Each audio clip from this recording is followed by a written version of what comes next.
L'imparfait et le passé composé de temps du passé qui peut parfois nous embrouiller. C'est pas vrai? Alors, comment choisir entre les deux? De façon générale, on peut dire que l'imparfait est utilisé pour une description au passé.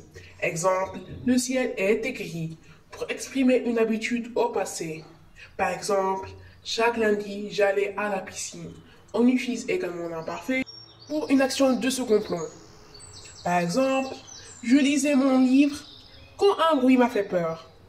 On voit bien que l'action de lire est simplement là pour donner le contexte. Ce n'est pas l'action principale de la phrase et on va aussi utiliser l'imparfait pour exprimer une durée.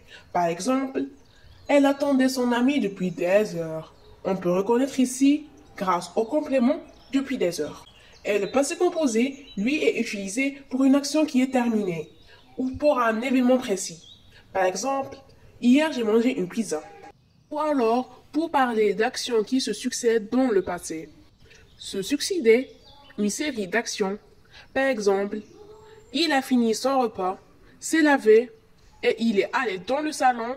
On a ici trois actions qui arrivent l'une après l'autre. Et le passé composé est le temps parfait. Dans cette situation, on l'utilise également pour indiquer un changement par rapport à une situation donnée pour introduire une nouvelle action. C'est en effet comme dans l'exemple et ce coup-ci, le focus sur le passé composé. Je lisais mon livre quand un bruit m'a fait peur. On a l'action de lire qui dure, qui est en arrière-plan, qui donne le contexte à l'imparfait.